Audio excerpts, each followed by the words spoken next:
All right.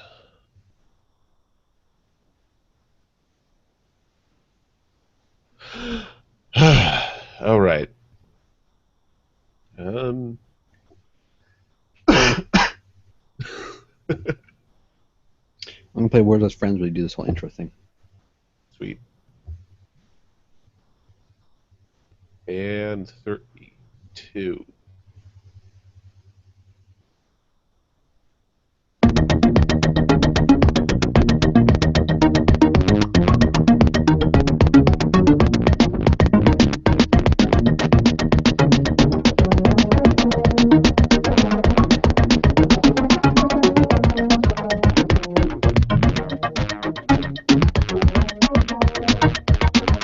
Tech Twice Weekly, episode number 16.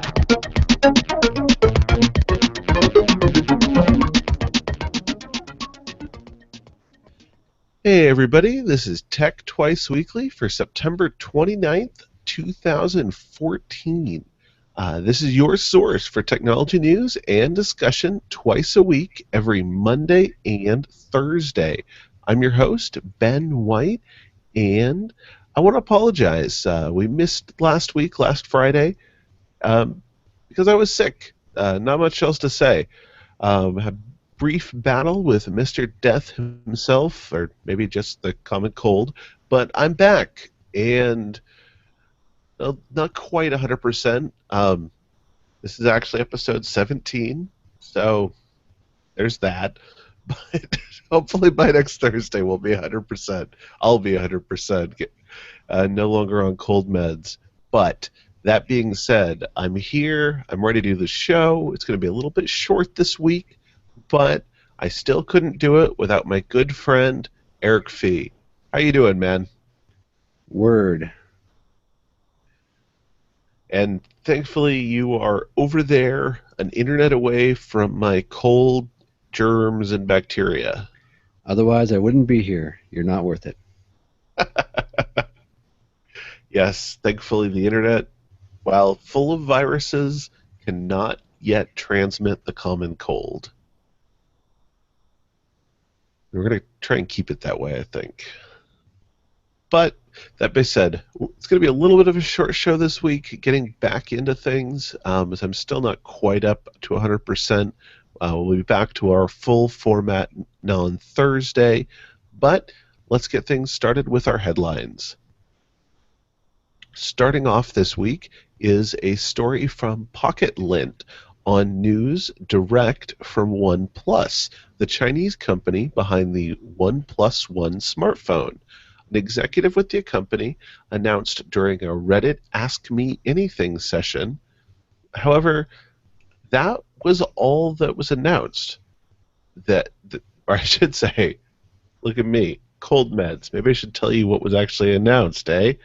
Hey, let's start that over. An executive with the company announced during a Reddit Ask Me Anything session that there will be a 1+1 2. Maybe that's 3. I don't know how they do math. But the phone will come out, and that's all the details. They didn't give any specs, price, time frame, anything.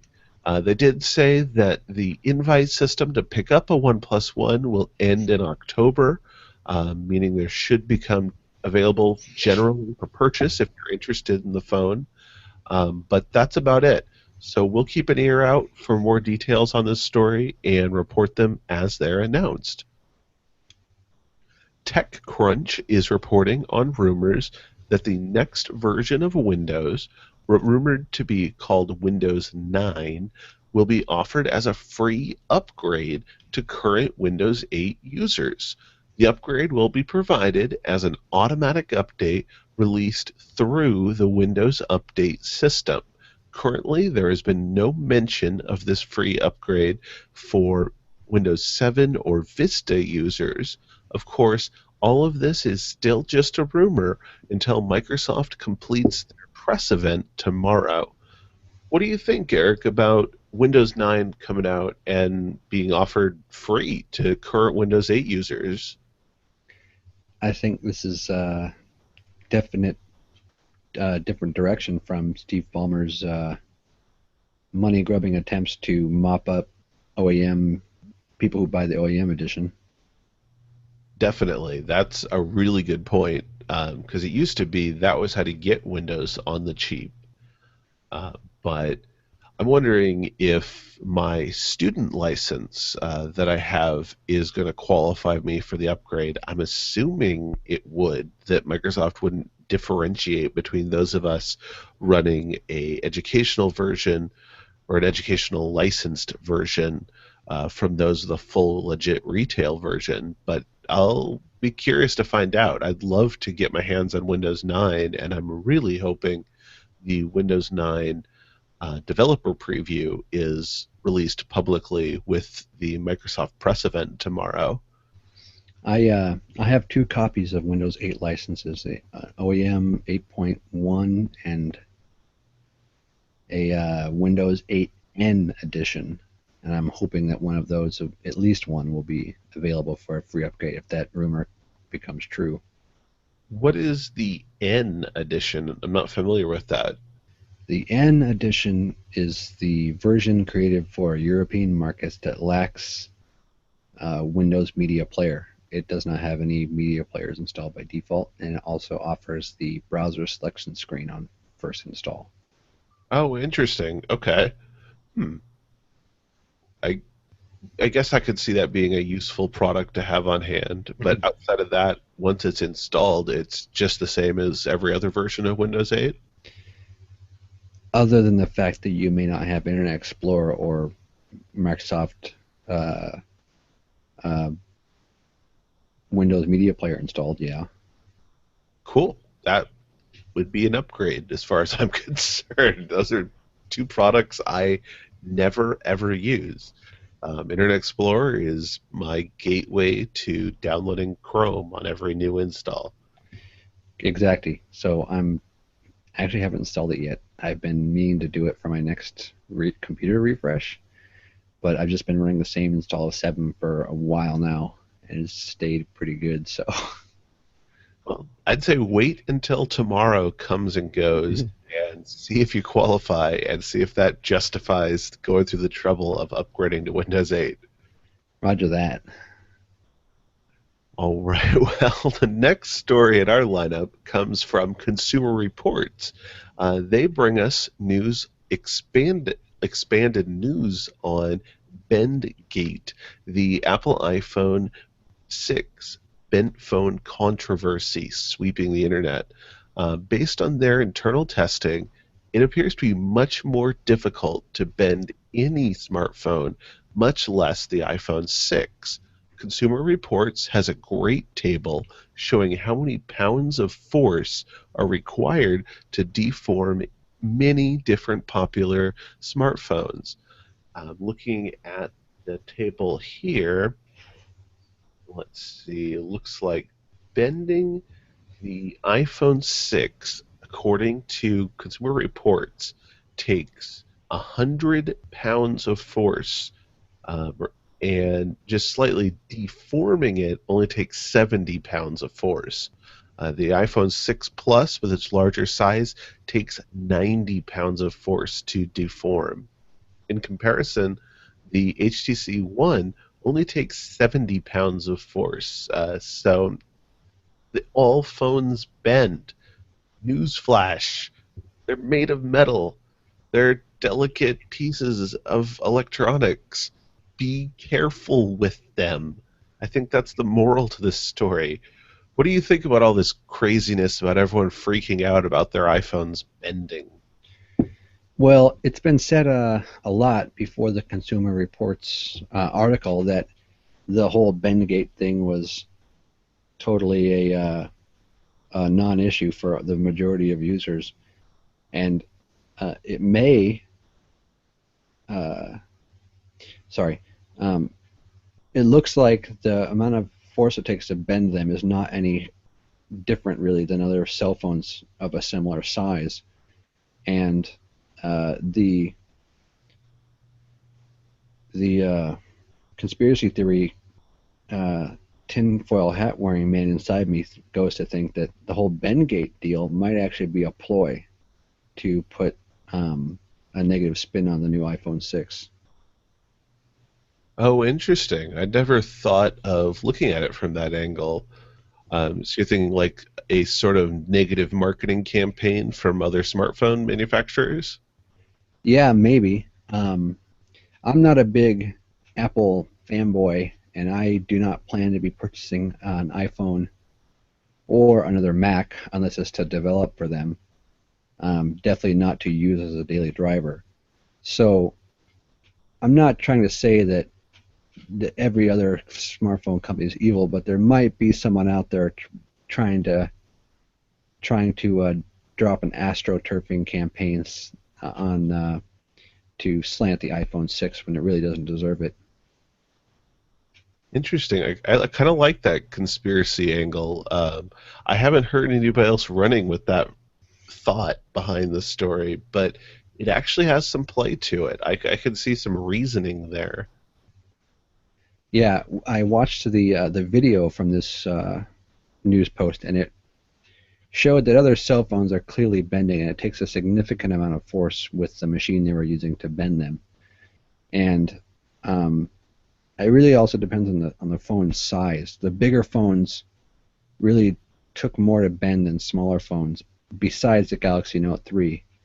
Um, and I think that's just because of the compactness of the materials. Like a smaller phone's got more stuff kind of sandwiched in there, so it's hard to bend. But having had my phone stuffed in tight pants pockets with while riding my motorcycle, which kind of puts a bunch of pressure on my phone and my leg.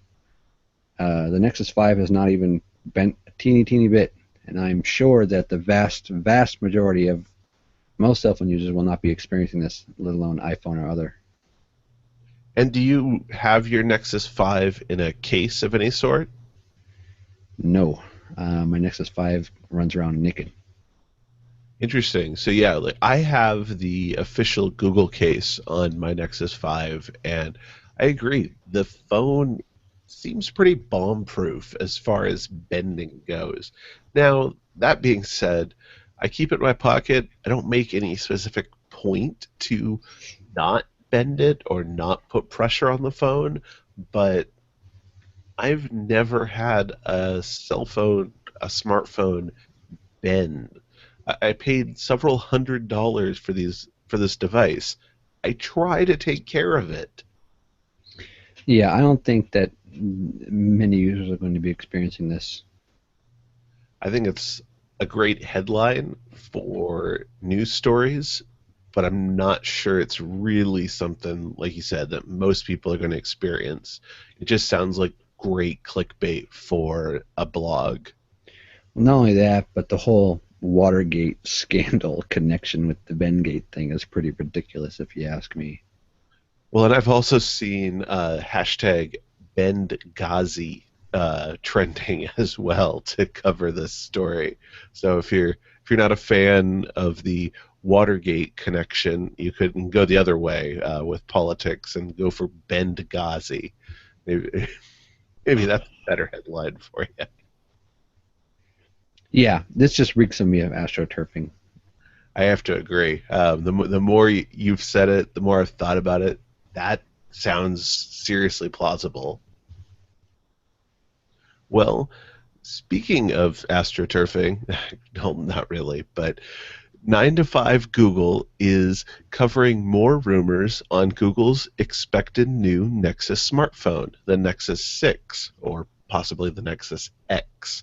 The biggest news coming out with this recent round of rumors is the expected screen size, which is said to be 5.92 inches, running an impressive 2560 by 1440 resolution while sporting a 498 point per pixels per inch display. That's a very high quality display. This is said to be powered by a 3,200 milliamp hour battery. For me, this leaves one big question. Is a nearly 6-inch screen too big? And will Google go the Apple route and end up offering more than one sized flagship phone? What do you think, Eric? 5.9 inches too big? I think so. I'm a big one-handed smartphone user. I really do not like to use two hands to manipulate the contents of my phone screen. And even with the current 4.9-inch screen, that's size of it, right? 4.9. Oh, for the Nexus 5? Right. Yes, yeah, 4.9. Yeah, with the current 4.9-inch screen, I still have to kind of strain to get my thumb to each corner, and I'm not looking forward to another inch of thumb travel. So if that rumor is true, I will probably not be going with a Nexus 6 for my next phone, even though the 3200 milliamp hour battery sounds pretty cool.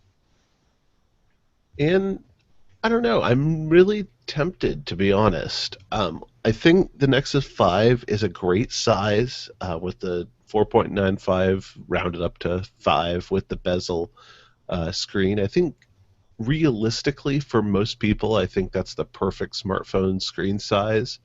But the idea of having a nearly 6-inch display has some appeal to me. I feel like I could replace my current Asus tablet with it, and I'd be okay with that. A lot of what I use my tablet for, I'd love to just be able to have one device and use my phone. But Yeah, I'm. tablet user in general, Who knows? I can't really speak for the everyman. I can only speak for myself. I'm actually looking at if the rumors are true, I might actually abandon my Nexus 5 early and go for the Sony Z3 Compact, which is a very similar size to the Nexus 5. interesting. Okay. Is that currently out or is it in development still? It came out recently.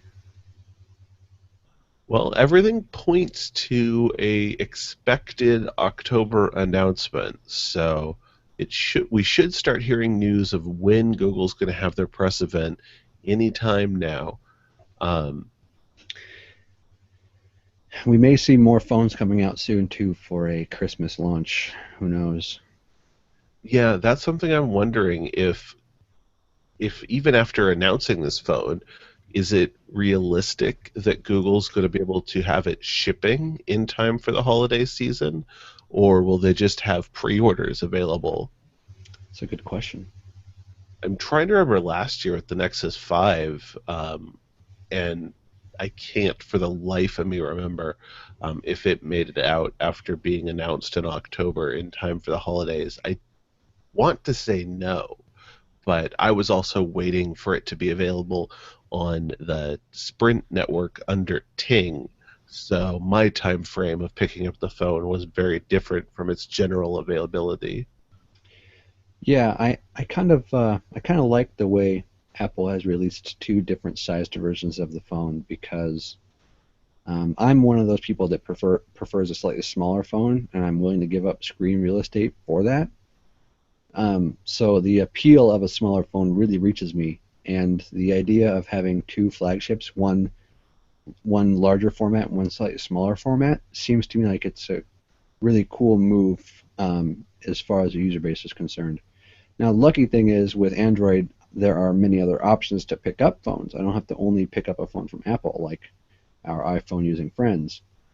But that said, I prefer the Nexus device. It has just been shown to be, although not everything on it is perfect, it's shown to be a real trooper.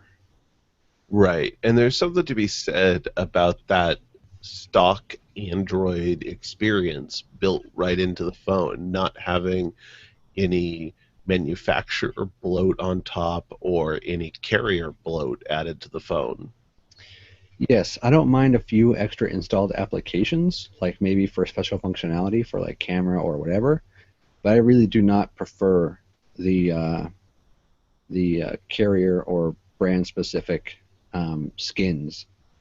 Now I know that some people do, and that's totally cool. Just for me, I prefer stock Android look. I'm just like that.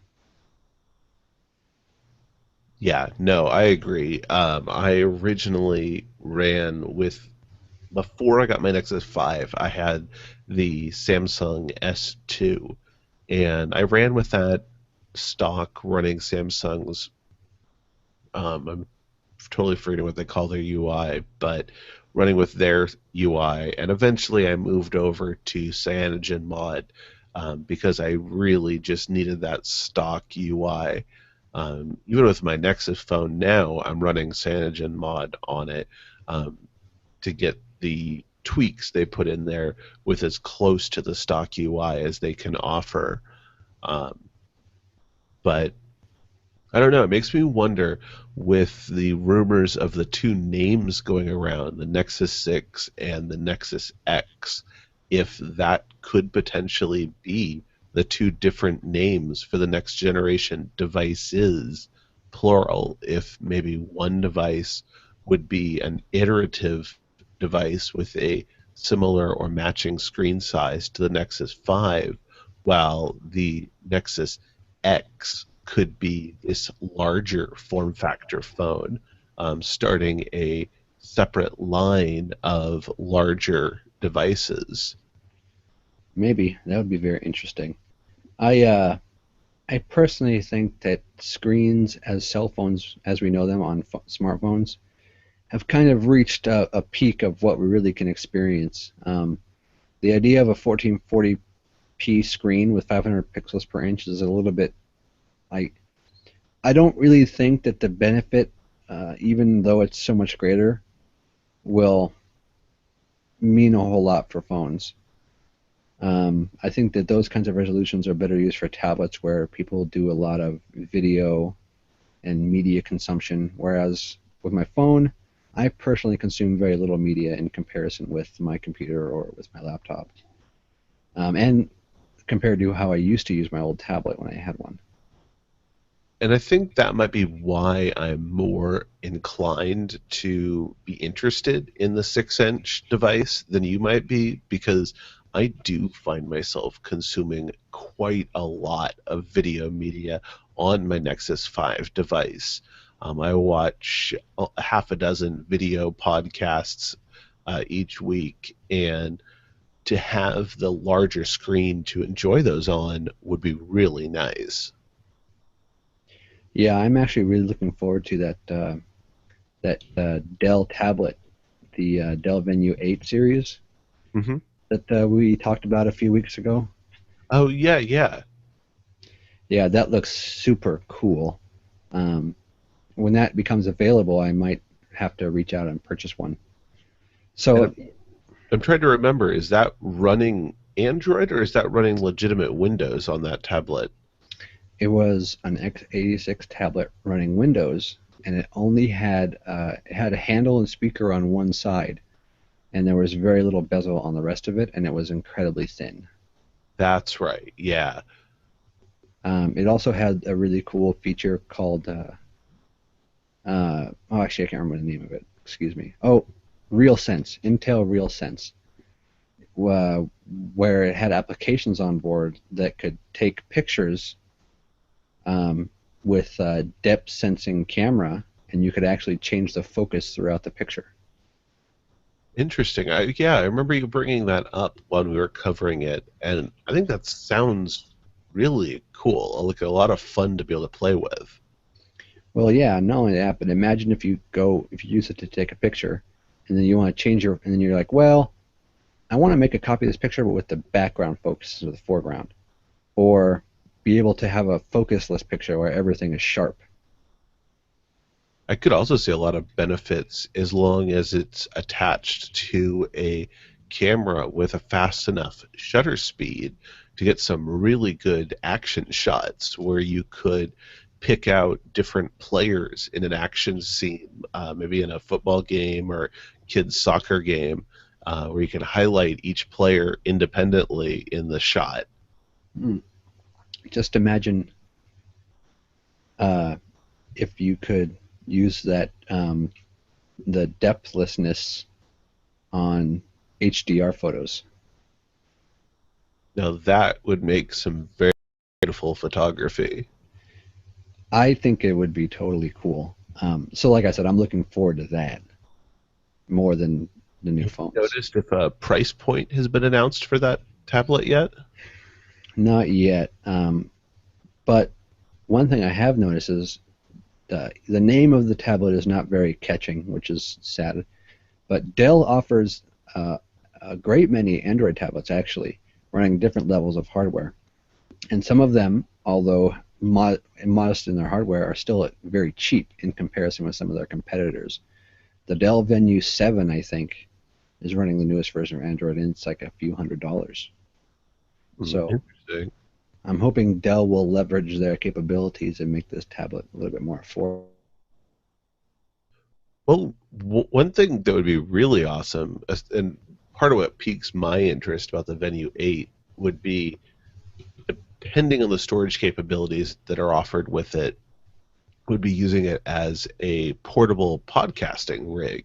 If I could use it to capture sound in with like a USB DAC or something like that, I think that could be really powerful. I think, yeah, it's one interesting about it. I think I already mentioned this already, but it's running an Intel processor too, so it's got an x86 based processor running x86 Android. So that's very interesting. And I just looked it up just to make sure while I'm here. The Dell Venue 7, which is a little bit older, is a 7-inch tablet from Dell, and it costs $150. Oh, that's not bad at all. Yeah, I'm trying to see what the stats are for it. But yeah, and their other tablets are also cheap. The Venue 8, the 8-inch tablet, is $180. The 8-inch Pro, which is running Windows 8.1, is $250. So their tablets are fairly inexpensive, which is nice because it makes them more available, and it also makes it so if I wanted to buy a tablet, it wouldn't kill my pocketbook. Yeah, no, that's really, really reasonable. Yeah, they take an SD card, so there's not a huge limit on memory. So I'm hoping that the new 8 series will be similarly inexpensive, or at least for its class of device. Yeah, definitely. That would be nice. So we have thoroughly gone off topic. No, I think we're okay. We're off topic from the Nexus discussion, but I think it's interesting all the same, because it is all thoroughly related. Because if Google makes the wrong move here and offers a device that the market doesn't really want, it puts other companies like Dell in a prime position to step into that marketplace, and fill that area, especially now that Google has launched phone calls directly, Wi-Fi calling directly through Hangouts.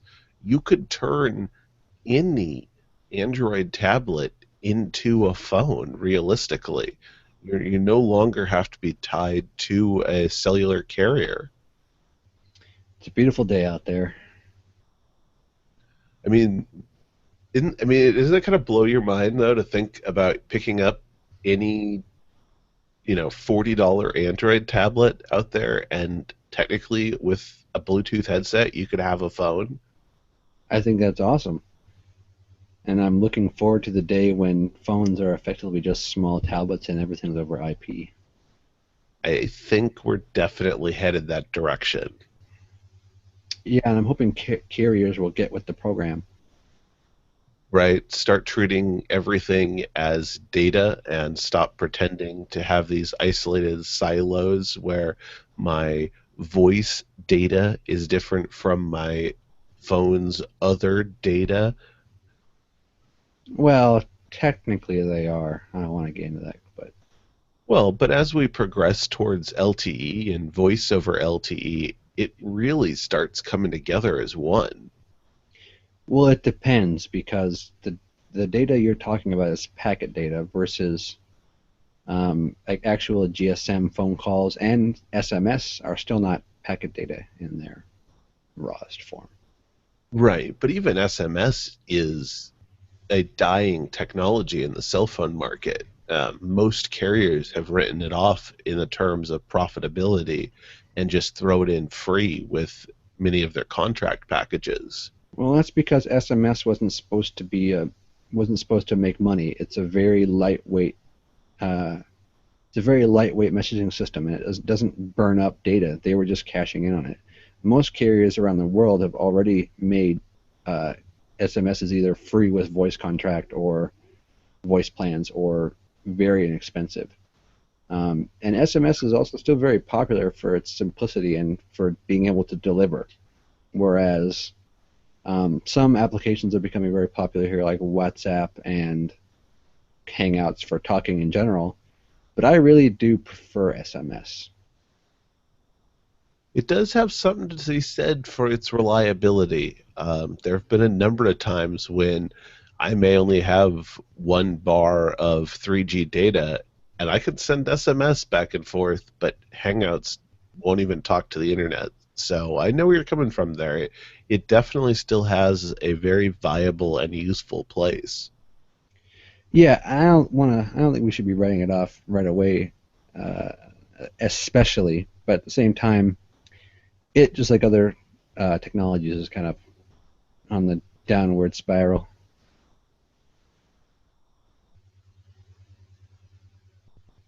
All right. Well, I think that's probably going to wrap us up for the day. Like I said, we're looking at a little bit shorter show today. I'm still not 100%. You have, I probably haven't heard it. I don't know. Been cutting off my mic here to cover hacking up a lung, but hopefully by next Thursday I'll be back to 100%. I'm on the upswing of whatever this bug I've picked up is. Um, Want to remind everybody again, tomorrow is the Windows Press event. Officially, there's no live stream, although I know many tech blogs will be live blogging from the event. So there may be some pseudo unofficial streams. I don't know if the bloggers will be able to get photographs from inside the event and pipe those out. We'll all see. But whatever comes out of the event, we will definitely be covering it on Thursday's show. That's for sure. Anything you want to share with the listeners in closing, Eric? I got a new place, so I'll be moving this weekend. It's pretty exciting. Nice. Think you'll be here for Thursday's show, or you think you're going to be tied up in boxes and on the road between places? I should be. I technically get the keys on Wednesday, but I probably won't be moving in until the weekend, anyways. Well, let me know. I genuinely have not sure what's going on this weekend. I know officially this weekend is my 2-year wedding anniversary on the 6th, but that being said, I believe my wife and I are celebrating it the following weekend due to some work commitments she's obligated to. So I may end up actually being free to help out with moving stuff around if you need. I don't think that'll be necessary, but if I do call you, I know you'll, still be busy. Hey man, you've helped me move enough apartments around. I'm happy to lend a hand, even if it's just moving boxes out of somebody else's car into the building or out of your place and into the next. I'm more than willing to lend a hand. Well, thank you for your kind words. Maybe someday the listeners will know the true you. He who leaves others out to dry. Hey, I've got some making up to do for some last minute canceled commitments in the past. Oh, please. Please. Please. Water under the bridge. All right. Well, thank you everybody for tuning in and sticking with us through our continuous hiccups. Hopefully, once I'm back to full health, we can get on a regular schedule, stick with it. But check us out, techtwiceweekly.com. We're on Twitter at techtwiceweekly, and we will catch you next Thursday. Thank you, everybody, and have a good night.